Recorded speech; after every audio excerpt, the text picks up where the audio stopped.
السميع العلي العظيم من الشيطان اللعين الرجيم بسم الله الرحمن الرحيم الحمد لله الذي هدانا لهذا وما كنا لنهتدي لولا أن هدانا الله لقد جاءت رسل ربنا بالحق الصلاة والسلام على صاحب الدين والإسلام والحل والحرام والركن والمقام والصلاة والصيام والسجود والقيام والشريعة والأحكام والحجة والبرهان والمحبة والعرفان والحق والبيان والكتاب والقرآن سيدنا ونبينا وشفينا ومولانا ومولى الثقلين جد الحسن والحسين أبي القاسم محمد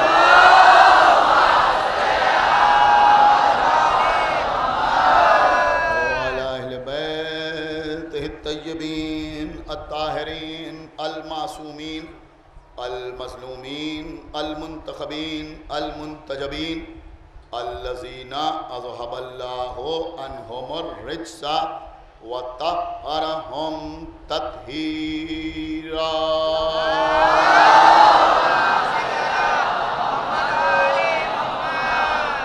ولعنة الله على أعدائهم وقتلتهم وغاصبي حقوقهم ومنكري فضائلهم ومصائبهم وشجاعتهم وسخاوتهم وطهارتهم وولايتهم وعظمتهم وعطشهم أجمعين من الآن إلى يوم الدين اللهم عذبهم عذابا يستغيث منه أهل النار آمين رب العالمين أما بعد فقد قال الله سبحانه تبارك وتعالى في كتابه المجيد وفرقانه الحميد وقوله الحق بسم الله الرحمن الرحيم إنا أعطيناك الكوثر فصل لربك وانحر إن شانئك هو الأبتر صلوات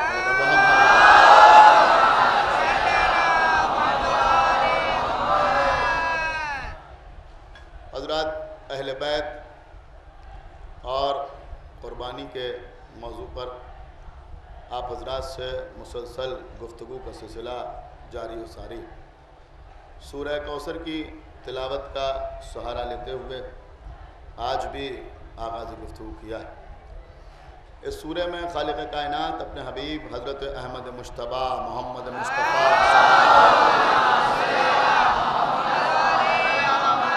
مخاطب کرتے ہوئے یہ آواز دے رہا ہے کہ ہم نے آپ کو کوثر عطا کیا، اس کوثر کے، اس انعام کے، اس نعمت کے، اس عطا کے شکرانے کے طور پر آپ نماز پڑھیں اور قربانی پیش کریں۔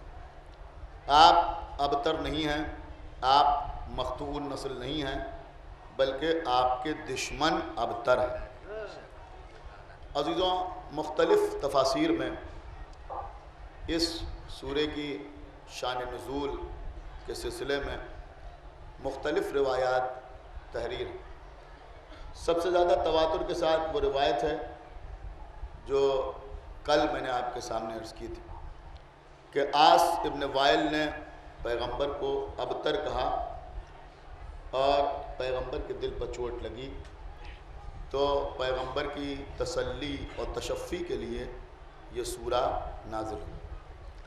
لیکن عزیزوں، تفسیر ابن کبیر میں اس سلسلے میں ایک روایت اور تحریر، حالانکہ عام طور پر وہ روایت سورہ قدر کے سلسلے میں بیان کی جاتی ہے، لیکن اس سورہ کی شان نزول میں بھی اس روایت کو تحریر کیا گیا۔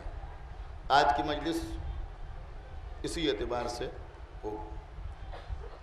وہ روایت یہ ہے کہ پیغمبر اسلام نے ایک دن خواب میں دیکھا کہ پیغمبر کے بعد پیغمبر کے منبر پر بنی امیہ کے بندر اچھل رہے ہیں۔ سنیے عزیز،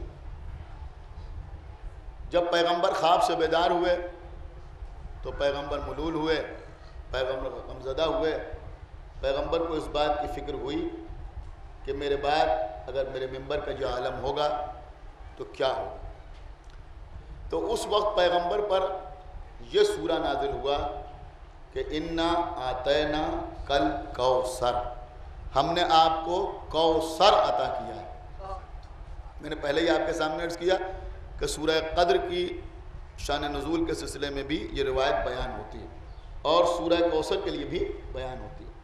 تو اللہ نے پیغمبر سے کہا کہ ہم نے آپ کو کوثر عطا کیا ہے، یعنی اللہ نے پیغمبر کو یہ تسلی دی کہ اگر آپ نے خواب میں دیکھا کہ آپ کے منبر پر نامناسب افراد آئیں گے تو آپ پریشان نہ ہوں، ان کے علاج کے لیے کوثر موجود رہے گا۔ ایک صلوات پڑھے بر محمد و آلہ۔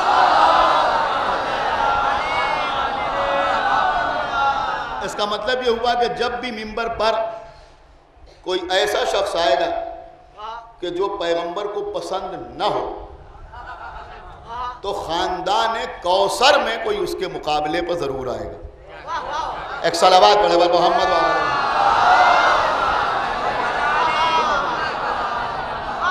دیکھیے، یہ میں سمجھتا ہوں کہ میرے مولا کا کرم ہے، سرکار قمر بنی ہاشم باب الحوائج باب المراد حضرت ابو الفضل العباس علیہ السلام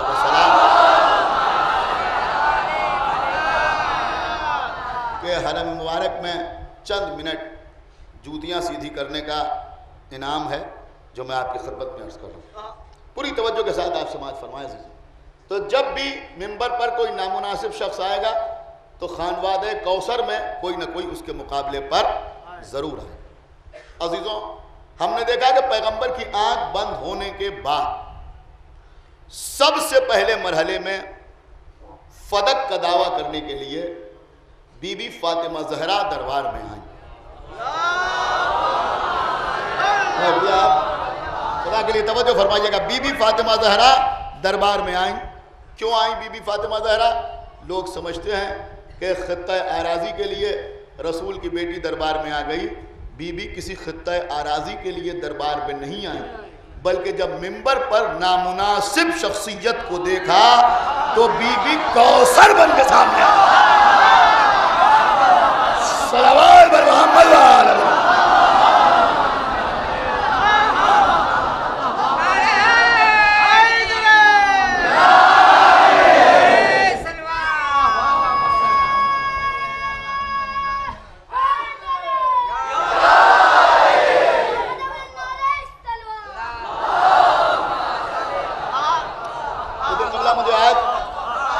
فدق نہیں پڑھنا، میں آج باغ فدق کا تذکرہ نہیں کر رہا ہوں، پھر کبھی یہاں یا کسی اور جگہ مجلس میں موقع ملا تو عرض کروں گا۔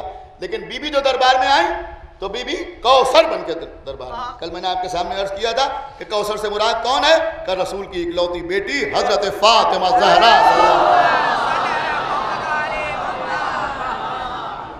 اور عزیزوں، میری بات کی دلیل میرے پاس موجود ہے، سنیں گے آپ۔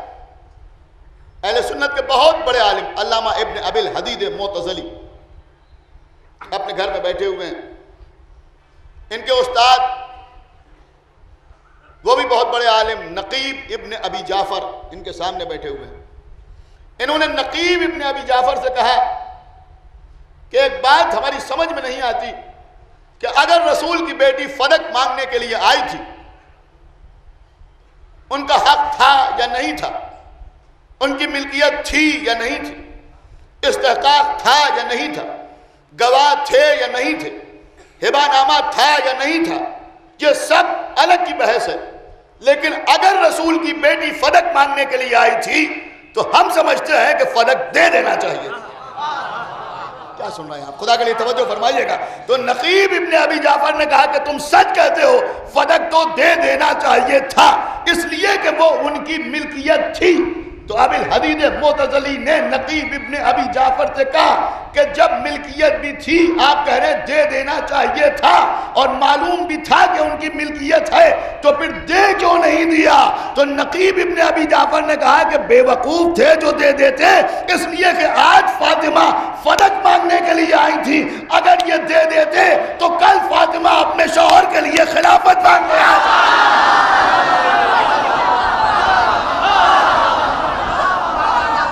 صلوات بڑے محمد والے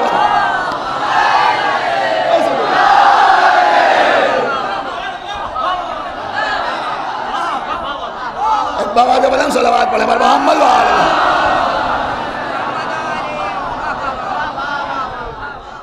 تو عزیزوں میرے عرض کرنے کا مقصد یہ ہے کہ جب بھی ممبر پر کوئی نامناسب شخصیت آئے گی تو کوثر سامنے ضرور آئے. سنیے عزیزوں، آج مجھے کسی منزل تک جانا ہے، اور انشاءاللہ آج 4 محرم ہے، اور آج کی مجلس انشاءاللہ یادگار ہو. حالانکہ میں اس طرح کے جملے ممبر سے کہتا نہیں، لیکن انشاءاللہ آپ یاد رکھیں گے. ایک بالکل الگ کی چیز آپ کی خدمت میں عرض کرنے کے لیے آپ کو زحمت دے رہا ہوں، لیکن اس تک پہنچنے کے لیے تھوڑا سا راستہ طے کرنا ہے. عزیزو، ہم نے دیکھا کہ امام حسن علیہ السلام کم سنی کا عالم دربار میں آئے. دربار میں ممبر پر اسے دیکھا جسے خواب میں رسول نے دیکھا تھا.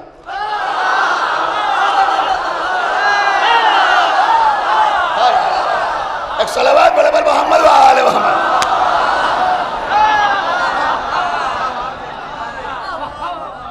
کم سنی کا عالم امام حسن کی ایک مرتبہ ممبر کی طرف دیکھا. یہ میں جو عرض کر رہا ہوں یہ سوائق محرقہ سے عرض کر رہا ہوں.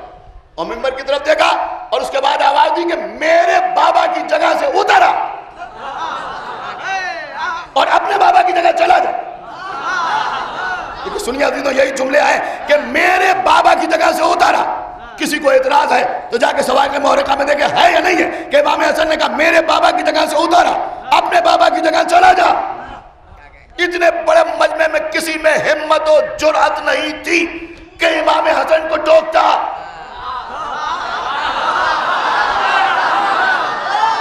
سن رہے ہیں آپ یا نہیں سن رہے ہیں؟ ارے بھائی ٹوکتا تو کیسے ٹوکتا؟ اس لیے کہ امام حسن اپنی مرضی سے تھوڑی آئے تھے، یا اللہ کا وعدہ ہے کہ کوثر آئے گا.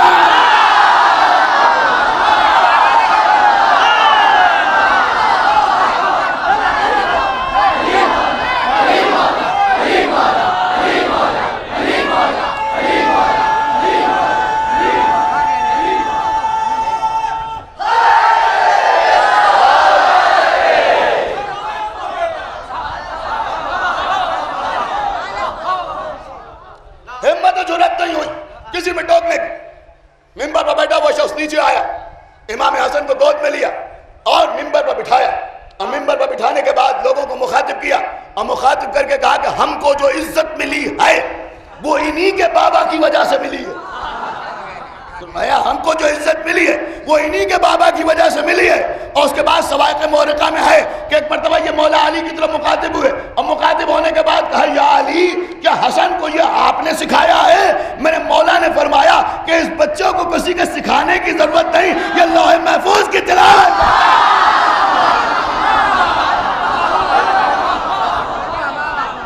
صلوات اور پڑھے محمد وآل محمد.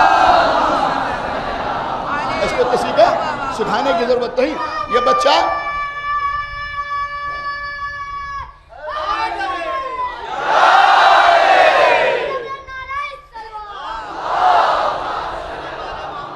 سنیے اب کوثر کا سلسلہ اور آگے بڑھا. دوسری خلافت کا دور. صاحب سوائق محرقہ لکھتے ہیں کہ امام حسین علیہ السلام دربار میں ویسے ہی آئے جیسے امام حسن علیہ السلام آئے تھے، اور وہی عمل انجام دیا کہ میرے بابا کی جگہ سے اترا، اپنے بابا کی جگہ چلا جا. بالکل ایک جیسا واقعہ. کیا سنایا؟ بالکل ایک جیسا واقعہ. یہ ایک جیسا واقعہ کیوں ہے؟ کہا کوئی یہ نہ کہہ دے کہ حسن کی سیرت اور تھی، حسین کی سیرت جو حسین کی سیرت وہی حسن کی سیرت، جو حسن کی سیرت وہی حسین کی سیرت. تو عزیزو، کبھی بھی دربار میں یا منبر پر اگر کوئی نامناسب شخص آئے تو کوئی نہ کوئی کوثر، سمجھ رہے ہیں، خاندان کوثر کے کوئی نہ کوئی فرد سامنے ضرور آئے، لیکن عزیزوں سارے احتجاج ایک طرف. سنیے خبر، ابھی میں مصائب نہیں پڑھ رہا ہوں لیکن یہ مصائب میں فضائل ہے. سنیے یزید کا دربار، سنیے عزیزوں سنیے، یزید کا بھرا ہوا دربار. جو لوگ سیریا زیارت کے لیے گئے انہوں نے جا کے دیکھا ہوگا کتنا بڑا دربار. لیکن تھوڑا سا صبر کر کے سنیے گا، انشاءاللہ آپ محسوس کریں گے تو لطف آئے گا.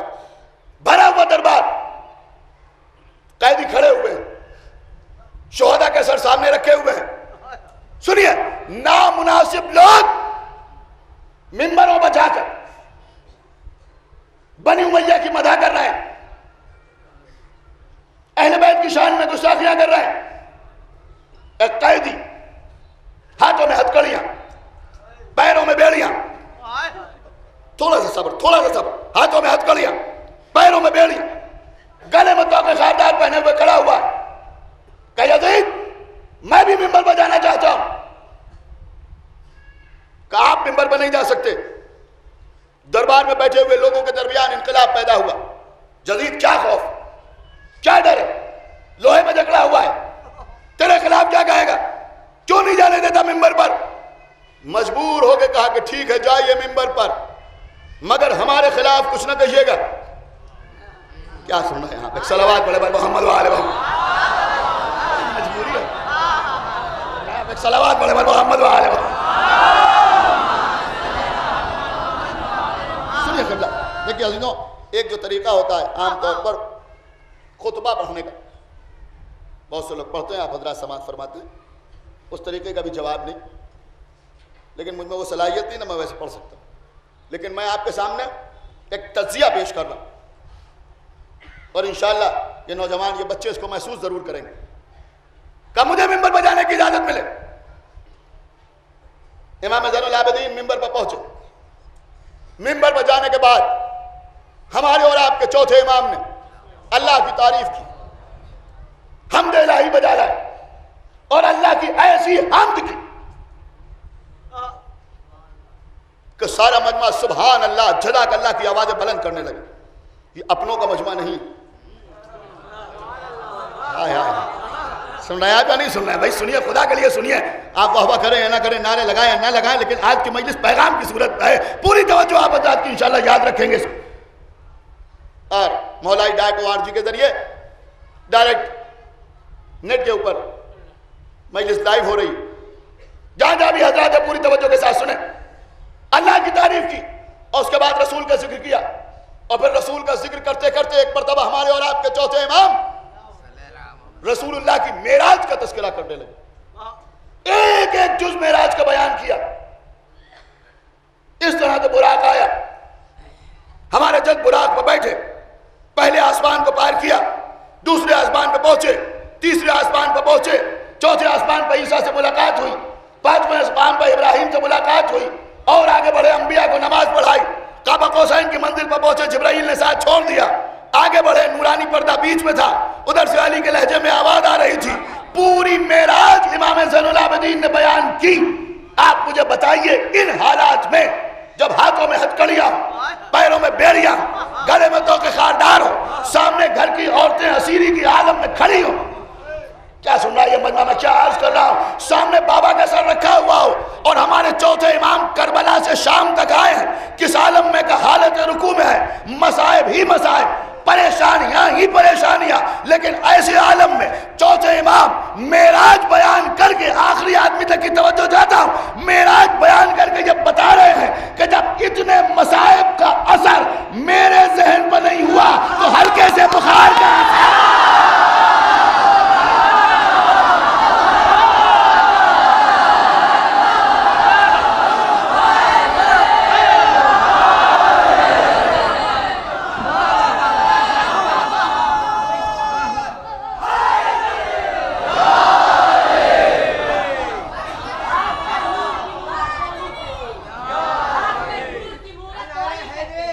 بے بدن ذات کی صورت کو علی کہتے ہیں. ہم سے معراج کے پردے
عزیزوں یہ چوتھے امام نہیں بول رہے ہیں، یہ کوثر بول رہا، سمجھ رہا ہے میں نہیں سمجھ رہا، یہ کوثر بول رہا کہ جب ان مصیبتوں کا اثر میرے ذہن پر نہیں ہوا تو ہلکے سے بخار کا اثر میرے جد کے ذہن پر کیا ہو؟ پوری معراج بیان کی، اور معراج بیان کرنے کے بعد کہا سنو، اللہ نے رسول کے اہل بیت کو، اللہ نے رسول کے اہل بیت کو 6 صفتیں ایسی عطا کی ہیں جن میں کوئی ان کا مقابلہ نہیں کر سکتا۔ یہ جو امام نے فرمایا کوئی، یہ سامنے بیٹھے والوں کے لیے نہیں بلکہ ساری کائنات میں آدم سے لے کے قیامت تک ساری خلقت میں کوئی ان کا مقابلہ نہیں کر سکتا۔ اس کے بعد فرمایا سنو، دیکھیں عزیزوں، جب ایسے عالم میں فضائل بیان ہوتے ہیں تو پھر یہاں ممبر سے فضائل کیوں نہ بیان کیے جائیں؟ غور کر رہے ہیں کہ نہیں غور کر رہے ہیں؟ کہا سنو، اللہ نے ہمیں 6 صفتیں عطا کی ہیں جن میں پہلی صفت ہے علم۔ کیا سن رہے ہیں؟ پہلی صفت ہے علم۔ اللہ نے ہمیں علم عطا کیا ہے، اور علم کے معاملے میں ساری کائنات میں کوئی ہماری برابری نہیں کر سکتا۔ کیا سنا آپ نے؟ کوئی ہماری برابری نہیں کر سکتا۔ 700 کرسی نشینوں کا مجمع ہے، نہ معلوم کس کس ملک کا سفیر بیٹھا ہوا ہے، کتنی زبانوں کے جاننے والے بیٹھے ہوئے ہیں، ایک قیدی لاغر بیمار کہہ رہا ہے کہ علم میں ہمارا کوئی مقابلہ نہیں ہے، کسی میں اتنی ہمت و جرأت نہیں ہے کہ کھڑے ہو کے کوئی ایسا سوال کرے جس کا جواب ان کے پاس نہ ہو۔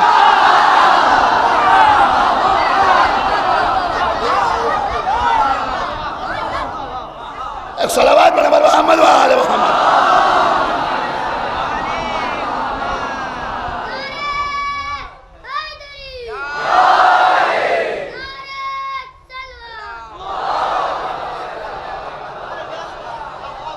دیکھیں قبلہ میں کلیجہ نکال کے آپ کے سامنے رکھ رہا ہوں، اگر آپ کو سننے کا دل نہ چاہ رہا تو میں مصاحب پڑھ کے مجلس تمام کر دوں۔ ایک صلوات پڑھیں محمد و آل محمد۔ ویسے سنیے،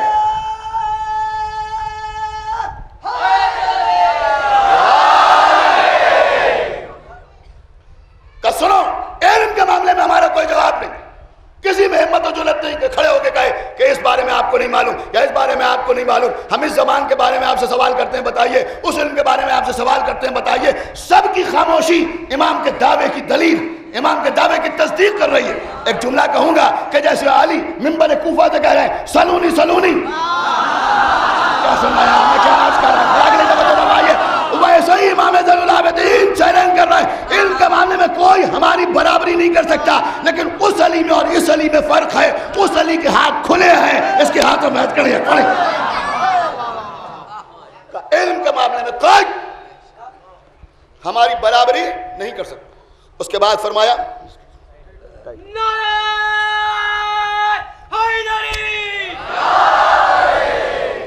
کہ علم کے بارے میں کوئی ہماری برابری نہیں کر سکتا۔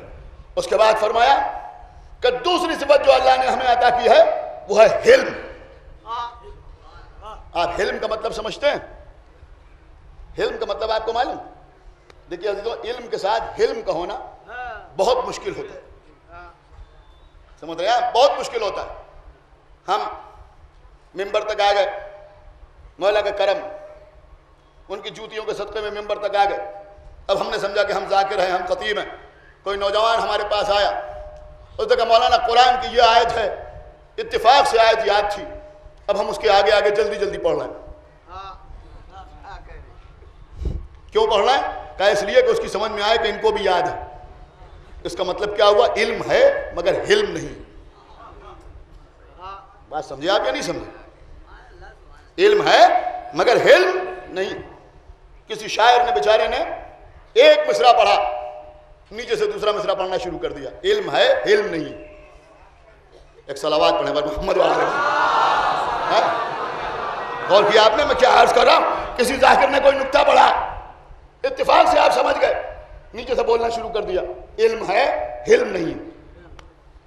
سمجھ رہے ہیں آپ؟ یہ حلم کی کمی، دیکھیں یہ ساری تبلیغ بھی مجلسی میں ہو سکتی ہے، ہے کہ نہیں؟ اگر کوئی واقعہ کوئی سنا رہا ہے تو سن لیجیے، اس لیے کہ حکم یہی ہے معصوم کا کہ بولو کم سنو زیادہ. ایک صلوات پڑھے بر محمد وآلہ، ایک صلوات اور پڑھے بر محمد وآلہ. تو پہلے سن لیجیے، یہ نہیں کہ ادھر کوئی بولا ہوگا ہمیں معلوم. یہ مزاج جو ہے یہ انسان کو رسوا کر دیتا ہے. ایک صلوات پڑھے بر محمد وآلہ. کوئی کچھ کہہ رہا ہے انہوں نے نہیں ہمیں معلوم ہے، فوراً بولنا شروع کر دیا. تو یہ ہے کہ علم ہے مگر حلم نہیں. لیکن محمد کا حلم کس منزل پہ ہے آپ کو بتاؤں؟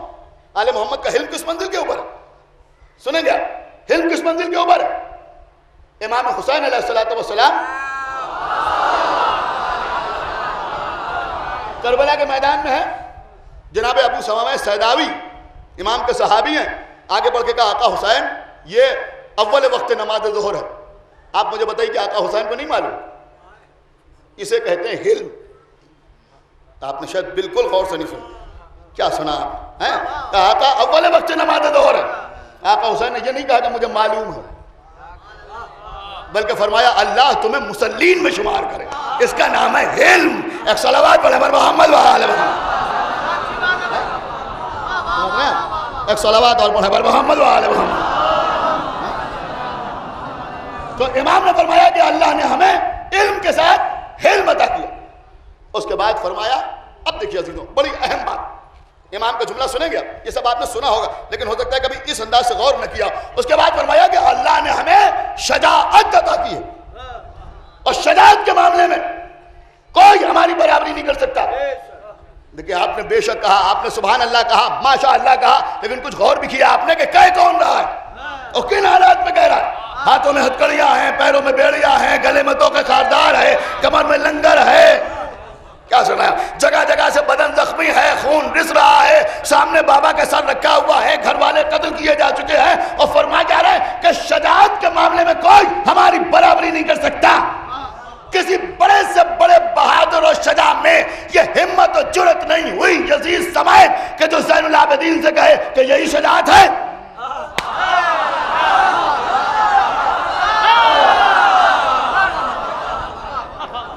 کسی میں دم نہیں تھا جو کہے کہ یہی شجاعت ہے. لوہے میں جکڑے ہوئے ہو، شجاعت کا دعویٰ کر رہے ہو، اس لیے کہ جانتے تھے کہ ابھی بھی اگر ان کے ہاتھ میں تلوار آ جائے تو کوئی ان کا مقابلہ.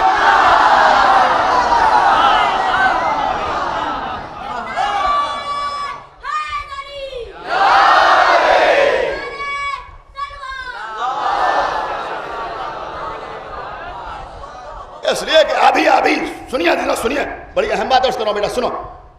ابھی امام حسن کا بیٹا عبداللہ ابن حسن جناب قاسم سے عمر میں 1 سال چھوٹے، دربار یزید میں کھڑے ہوئے، شہزادہ، امام حسن کا شہزادہ، لیکن اتنا طویل سفر کر کے آ رہے ہیں، پریشانیاں اٹھا کے آ رہے ہیں، مصائب اٹھا کے آ رہے ہیں، لہذا نحیف و لاغر ہو رہے ہیں.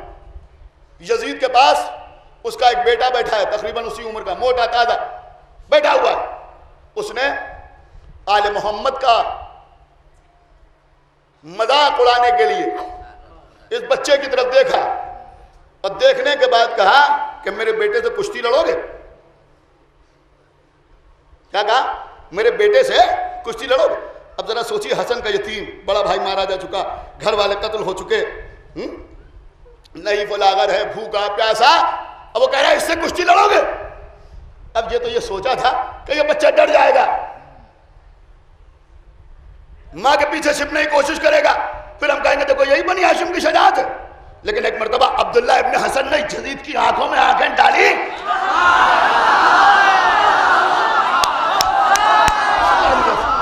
خدا کے لیے توجہ کے ساتھ سنیے، یزید کی آنکھوں میں آنکھیں ڈالی کا یزید کیا بکتا ہے؟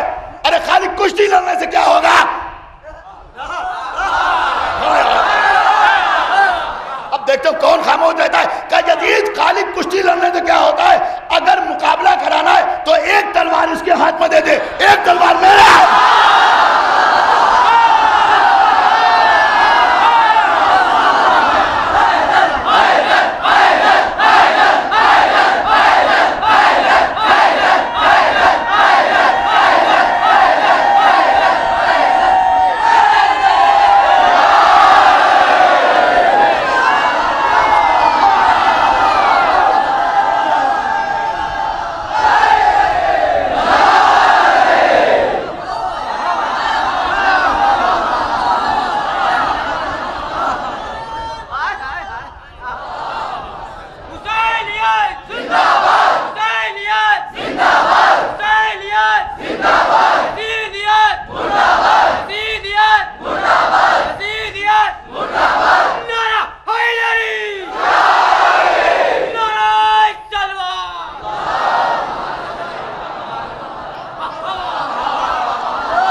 عزیزوں میرا دل بڑا مطمئن ہوتا ہے.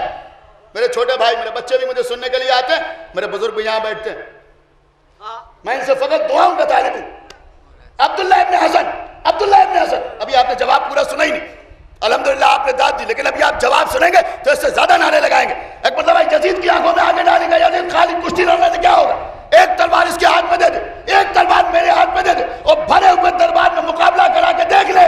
اگر اس نے مجھے قتل کر دیا تو میں اپنے جد رسول اللہ کے پاس پہنچ جاؤں گا, اور اگر میں نے اسے قتل کر دیا تو یہ اپنے دادا ابو سفیان کے پاس.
بچے کے تیور دیکھ چکے ہیں.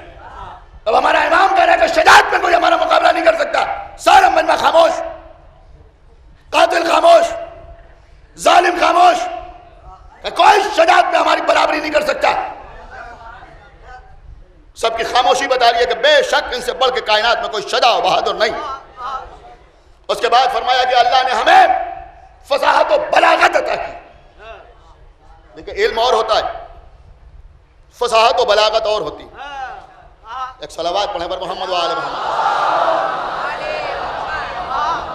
فصاحت و بلاغت اور ہوتا, انداز بیان اور ہوتا.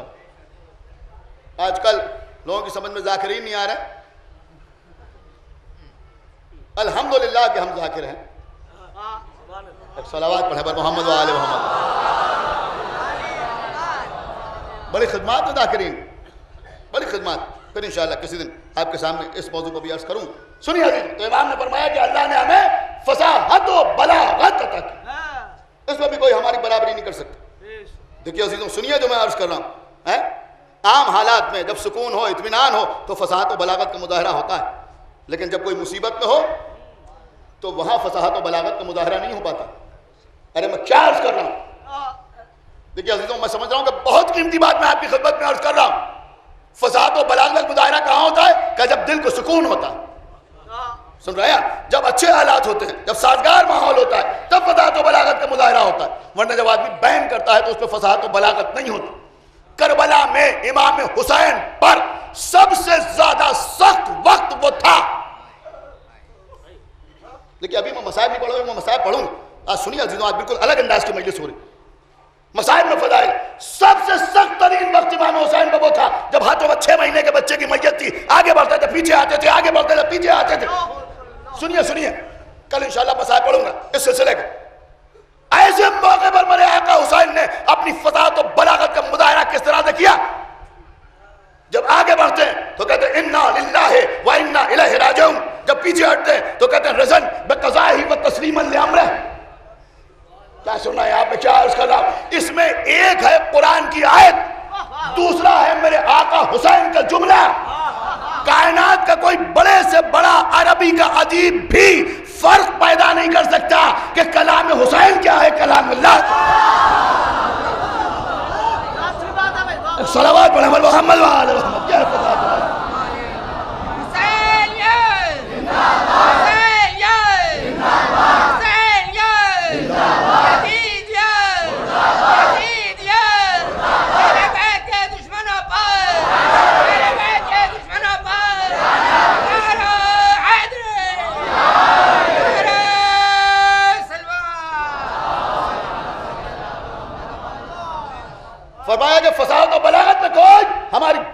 کر سکتا. اس کے بعد فرمایا کئی چیزیں گنا دی امام نے, علم, حلم, شجاعت, فصاحت و بلاغت. اس کے بعد فرمایا سخاوت. سخاوت. جب مولا علی نے روٹی کے سائل کو اونٹوں کی قطار دی تھی, اگر اس وقت یہ بات کہتے تو بات الگ تھی. جب 3 دن تک مسکین اور یتیم و اسیر کو روٹیاں اٹھا کے دی گئیں تب یہ بات کہتے تو ٹھیک تھی. لیکن اس وقت جب لٹ چکے ہیں, کہہ رہے ہیں سخاوت میں ہمارا کوئی جواب نہیں ہے. یہ کیا کہنا چاہتے ہیں؟ یہ کہہ یہ رہے ہیں کہ تم لوٹ کے خوش نہ ہو جاؤ کہ تم نے ہمارا مال و متاع لوٹ لیا, کامیاب نہیں ہوئے تم. یہ نہ سوچو کہ تم لوٹ کے کامیاب ہو گئے, تم گناہگار ہوئے. کیا سن رہے ہیں آپ؟ گناہگار ہوئے. ہم سخی ہیں, اگر ہم سے مانگ لیتے تو اس سے زیادہ عطا کرتے.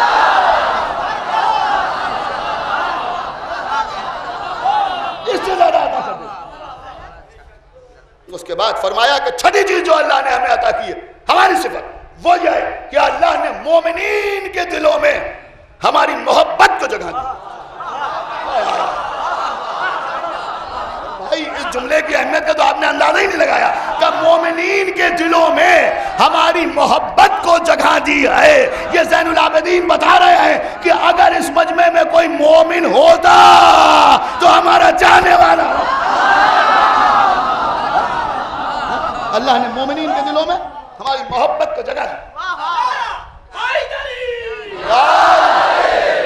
عزیزو کائنات نے کوئی ایسا خطیب دنیا میں دیکھا ہی نہیں ہوگا جو لوہے میں جکڑا ہوا اور اس آن بان شان سے خطبہ دے رہا. خطبہ جاری تھا, ادھر یزید نے حکم دیا 6 آدمیوں نے یا 7 آدمیوں نے, 6 یا 7 کی تعداد ایک ساتھ ہلڑ مچانا شروع کر دی.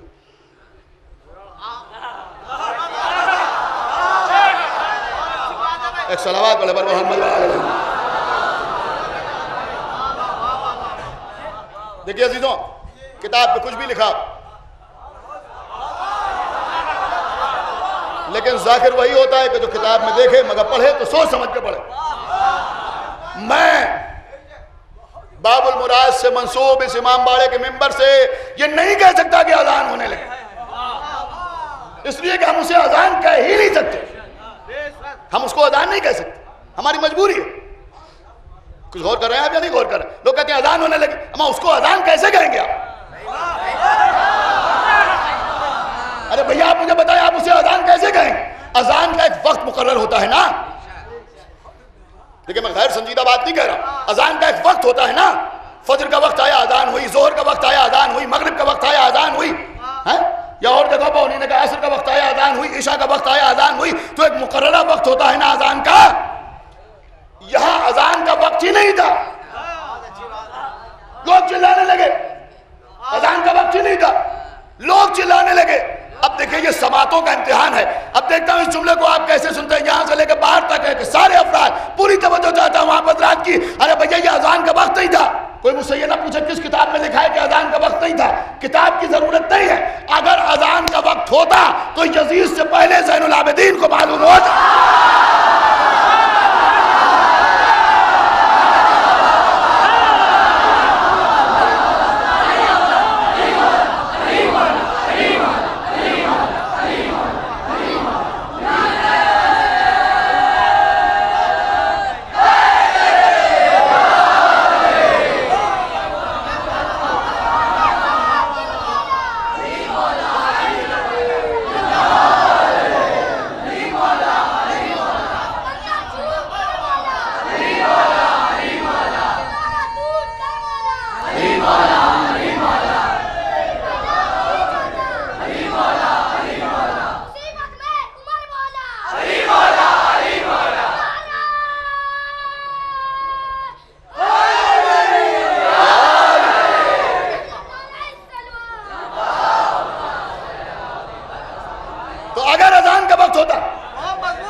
تو ہمارے امام خود اپنے خطبے کو روک دیتے. اذان کا وقت نہیں تھا, اذان دلوائی گئی. اور عزیزوں دوسری دلیل میرے پاس یہ ہے کہ ہم اسے اذان نہیں کہہ سکتے، اس لیے کہ اذان اس عمل کو کہتے ہیں جو اللہ کی خوشنودی کے لیے انجام دیا جائے، اس کو نہیں کہتے جو یزید کو خوش کرنے کے لیے انجام۔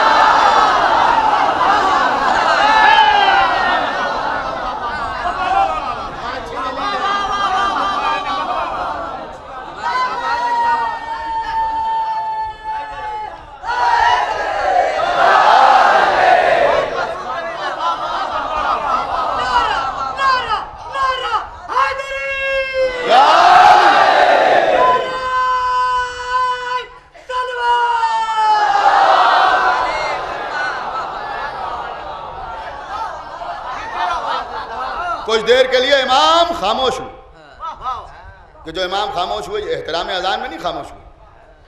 لوگ سمجھتے ہیں احترام اذان میں خاموش ہوئے، احترام اذان میں تھوڑی خاموش ہوئے۔ پھر کیوں خاموش ہوئے امام؟ عدالت میں دو وکیلوں کے درمیان بحث ہو رہی، ایک وکیل اپنا بیان دے رہا ہے، دوسرا بھی بولنے لگا۔ اگر پہلا وکیل ہوشیار ہے اور دوسرا جو بول رہا ہے اس سے اس کے مقصد کی تائید ہوتی ہے تو یہ چپ ہو جاتا ہے، بول لو تو۔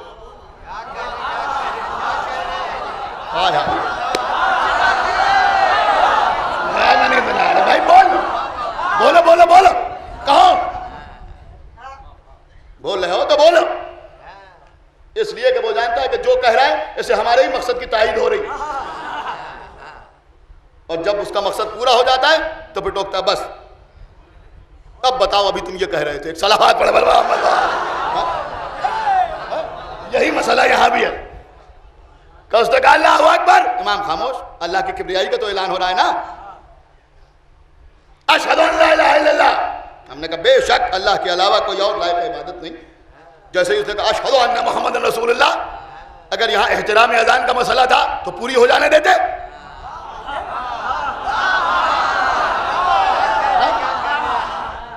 لیکن امام بولے کیا کہ یہ کس کا نام لیا؟ یزید تو بتا یہ کون ہے محمد؟ صلوات پڑھے محمد والے محمد، تو بتا محمد کون؟ یہ تیرے جیسا یا میرے جیسا؟ اگر تو کہے کہ تیرے جیسا تو تو جھوٹا، اور اگر کہے کہ میرے جیسا تو تو ظالم۔ کیا سنا آپ نے؟ میں کیا عرض کر گیا؟ یہ ہے امام زین العابدین کی فضاحت و بلاغت کہ ایک سوال ایسے کیا کہ اگر یزید کہے میرے تو جھوٹا، اگر کہے کہ آپ کے تو ظالم۔ اللہ قرآن میں جھوٹے پر بھی لعنت کر رہا ہے، ظالم کا بھی۔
امام زین العابدین نے دربار عظیم میں خطبہ نہیں دیا بلکہ حسین کی کامیابی کا اعلان کر دیا۔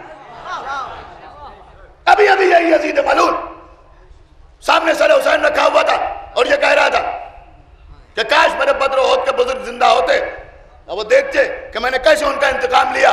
بنی ہاشم پر نہ کوئی وحی آئی تھی نہ کوئی خبر آئی تھی، یہ تو ایک حکومت حاصل کرنے کا کھیل تھا جو انہوں نے انجام دیا۔ ابھی وحی کی مخالفت کر رہا تھا، خبر کی مخالفت کر رہا تھا، نبوت کی مخالفت کر رہا تھا، رسالت کی مخالفت کر رہا تھا۔ یہ زین العابدین کا کارنامہ ہے کہ جہاں ابھی رسالت کی مخالفت ہو رہی تھی وہیں سات سات آدمی چیخ چیخ کے کہہ رہے تھے اشہد ان محمد رسول اللہ، کہ ہم گواہی دیتے ہیں کہ محمد اللہ کے رسول۔ عزیزوں، یہ حسینیت اس کو بچانے کا وعدہ اللہ نے کیا. یہ عزاداری کوئی تحریک یا کسی تحریک کا نتیجہ نہیں کہ کوئی سوچے یہ کیسے مٹا دیا جائے گا. یہ امام حسین کی عزا ہے، یہ اللہ کا وعدہ ہے، یہ ہمیشہ برقرار رہے گا. اس عزاداری کی بنیاد شریکت الحسین بی بی زینب نے ڈالی. دو ہی تو معلن ہیں امام حسین کی فتح و ظفر کے، ایک زین العابدین، دوسری شہزادی زینب. آج 4 محرم، آج مختلف مجالس میں مختلف مصائب آپ سنتے ہیں، لیکن اس امام باڑے میں 4 محرم کو زینب کے بچوں کا ماتم کیا گیا. شہزادی زینب کے نونہال آن محمد، ہماری جان قربان بی بی زینب کی قربانی. عزیزوں، کل میں آپ کے سامنے عرض کر رہا تھا کہ ساری دنیا میں سادات پھیلے ہوئے ہیں. یہ کاظمی، یہ موسوی، یہ جعفری، یہ رضوی، یہ تقوی، یہ نقوی، یہ حسنی، یہ حسینی، یہ زیدی، یہ باقری، سارے سادات شہزادی زینب کے شکر گزار ہیں. کوئی سید آپ کو ایسا ملا یا کوئی شخص آپ کو ایسا ملا جو کہے کہ میں بی بی زینب کی اولاد ہوں؟ سارے مظلومی بی بی زینب. زینب نے بچے نہیں نسل قربان کی.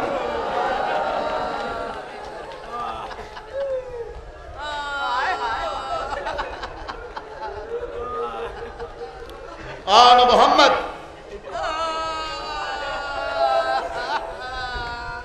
امام حسین مکے سے حج کو عمرے سے تبدیل کر کے آگے بڑھے. جناب عبداللہ ابن جعفر مکے تک آقا حسین کے ساتھ آئے. آج تھوڑی سی تاخیر ہو گئی، مجھے معاف فرمائیے گا، لیکن میں مصائب میں کوئی کمی نہیں کروں گا. عبداللہ ابن جعفر مکے تک آقا حسین کے ساتھ آئے تھے. بیمار ہو گئے مکے میں آگے، کہا واپس چلے جائیے. عبداللہ واپس چلے گئے. قافلہ آگے بڑھا. کسی نے آگے آقا حسین سے کہا آقا حسین قافلے کو روکیے، عبداللہ ابن جعفر آ رہے ہیں. واپس آ رہے. حسین نے قافلے کو ٹھہرایا. عبداللہ ابن جعفر واپس آئے. امام حسین کو سلام کیا. کہا آقا حسین اجازت ہے میں آپ کی ہمشیرہ سے کچھ گفتگو کر لوں؟ بسم اللہ. عبداللہ ابن جعفر اپنی زوجہ کی عماری کے قریب آئے. آ کے آواز دی، علی و فاطمہ کی بیٹی آپ پر ہمارا سلام. شہزادی زینب نے عبداللہ کی آواز سنی. کہا اے میرے والی، میرا اللہ گواہ ہے کہ میں جب سے آپ کے عقد میں آئی ایک لمحے کے لیے کبھی میں نے آپ کی نافرمانی نہیں کی، ہمیشہ اطاعت. اس وقت بھی آپ جو حکم دیں گے میں اس کی اطاعت کروں، لیکن زندگی بھر کی اطاعت کے صلے میں ایک گزارش ہے کہ کچھ بھی کہیے گا مگر مجھے بھیا کے ساتھ جانے سے روکیے گا نہیں. عبداللہ ابن جعفر کہتے ہیں بی بی میں روکنے نہیں آیا، اے بی بی میں تو اس لیے آیا ہوں کہ جب کوئی سفر میں جاتا ہے تو صدقہ اس کے ساتھ کیا جاتا ہے. اے بی بی یہ ہمارے بچے آن محمد ہیں، اے بی بی انہیں ساتھ لے کے جائیے، بیٹا سمجھ کے نہیں، حسین کا صدقہ سمجھ کے. اے بی بی اگر وقت پڑے تو ایک کو میری جانب سے قربان کر دیجیے گا، ایک کو اپنی جانب سے حسین پر قربان کر دیجیے گا. عبداللہ چاہتی تو میں بھی یہی تھی، لیکن غیرت آ رہی تھی لہذا آپ سے کہا نہیں. اب آن محمد ساتھ ساتھ اب عزیزوں کربلا، بس جلدی جلدی عرض کر رہا ہوں، روز عاشورہ صبح سے آن محمد بار بار آتے. آنے کے بعد کہتے ہیں مامو جان میدان میں جانے کی اجازت دے دو. میرے بچوں میں تمہیں کیسے میدان میں جانے کی اجازت؟ میرے بچوں میں کیسے رضا دی؟ بار بار اون محمد آ رہے. جب کسی ناصر کا لاشا آتا تھا اون محمد سامنے آتے تھے اے مامو میدان میں جانے کی اجازت دے دو. اسے سینے سے لگا لیتے تھے. ارے تم تو میری زینب کے بچے ہو، میں تمہیں کیسے میدان میں جانے دوں؟ یہاں تک کہ انصار کا خاتمہ ہو گیا. اون محمد مایوس ہو کے خیمے میں بیٹھے ہوئے ہیں، سر جھکائے ہوئے ہیں. علی و فاطمہ کی بیٹی زینب آئیں. آنے کے بعد آواز دی اون محمد کیا انتظار کر رہے ہو؟ علی اکبر مارے جائیں تب میدان میں جاؤ. عباس میدان میں چلے جائیں تب میدان میں جاؤ گے. چھوٹے چھوٹے بچوں نے ہاتھ جوڑے. اماں کیا کریں، ہم تو بار بار اجازت مانگ رہے ہیں، ماموں اجازت ہی نہیں دیتے. آؤ بچوں آؤ، میں تمہیں اجازت دلواتا ہوں. زینب آگے آگے، اون محمد پیچھے پیچھے، بچے پیچھے، زینب آگے. امام حسین کے سامنے آئیں. بھیا حسین. میں کون؟ کہا آپ ہماری بہن ہیں. کہا بھیا حسین کبھی میں نے تم سے کچھ مانگا؟ کہا نہیں بہن کبھی نہیں مانگا. کہا بھیا آج میں کچھ مانگنے کے لیے آیا ہوں. بھیا پہلے وعدہ کرو کہ انکار نہ کرو. کہا بہن کیا مانگنے کے لیے آیا؟ اور محمد کو سامنے کیا. بھیا میرے فدیوں کو قبول کرو، میرے فدیوں کو قبول کرو، میرے قربانیوں کو قبول کر لو. اس بہنے لگے حسین ابن علی کی آنکھوں سے.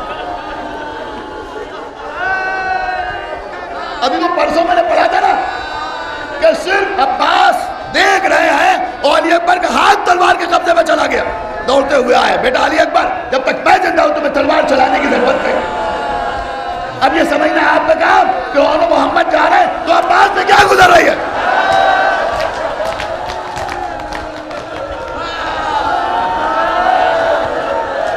آقا حسین نے آواز دی بھیا عباس بچوں کو گھوڑوں پر سوار کرو. چھوٹے چھوٹے بچے عباس کو گھوڑوں پر سوار کی.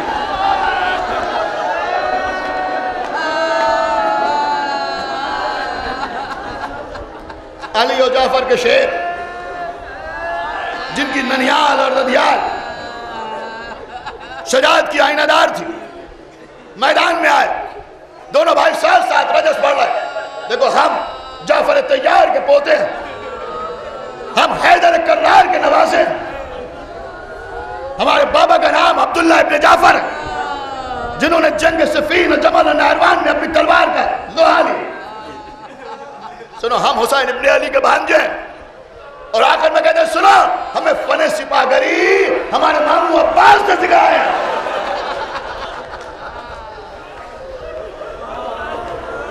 ہم عباس کے شاگرد ہیں. مقابلے پر لوگ آتے رہے، بچوں کی تلواریں چلتی رہی. ایک مرتبہ کسی نے پکار کے کہا کیا کرتے ہو؟ یہ بنی ہاشم کے شیر ہیں، انہیں بچہ نہ سمجھو. عزیزوں لشکر حرکت میں آیا. دونوں بھائیوں نے بھی تلواریں کھینچی، لشکر پہ حملہ کیا. کاٹتے ہوئے چلے جا رہے ہیں. ایک طرف اون دوسری طرف محمد. سن رہے عزیزوں یہاں تک کہ جب کسی کی کچھ سمجھ میں نہ آیا تو یہ لوگ پسر سعد کے پاس آئے گا کیا کیا جائے. کہ دیکھو دونوں بھائیوں کو ایک دوسرے سے جدا کر دو. ایک ناکا بچوں کے درمیان سے گزارا گیا. ایک بھائی دوسرے بھائی سے دور ہوتا چلا گیا. یہاں تک کہ اتنا دور ہو گئے کہ اون نے گھوڑوں کی لگاموں پر اٹھ کے محمد کو دیکھنے کی کوشش کی لیکن محمد نظر نہ آئے.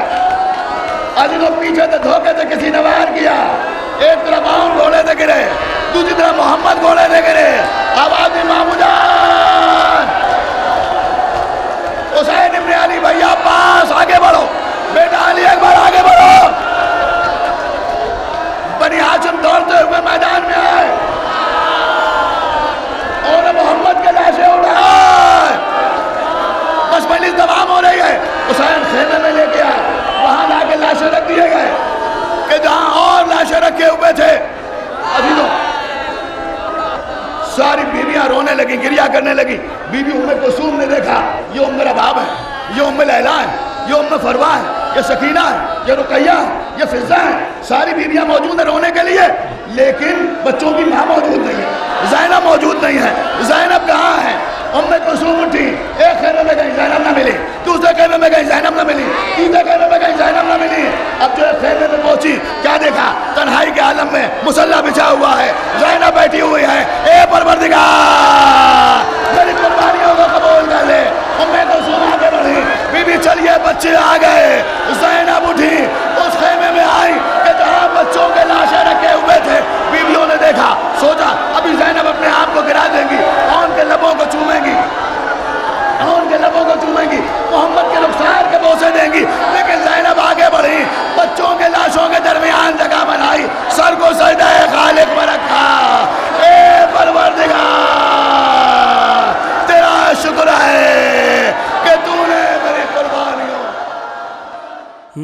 مقتل سے آتی ہے صدا،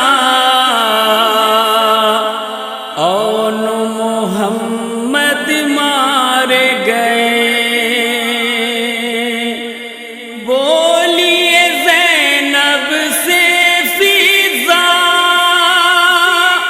اون محمد مارے گئے، اون محمد مارے گئے، مقتل سے آتی ہے صدا، اون محمد مارے گئے، سوکھی زباں تھی پیاسوں کی، غیر تھی حالت بچوں کی، غیر تھی حالت بچوں کی، اس پہ تھا فوجوں کا حملہ، اون محمد مارے گئے، مقتل سے آتی ہے صدا، اون محمد مارے گئے، سایہ نہ تھا تحت نظر، دیکھا نہ جاتا تھا منظر،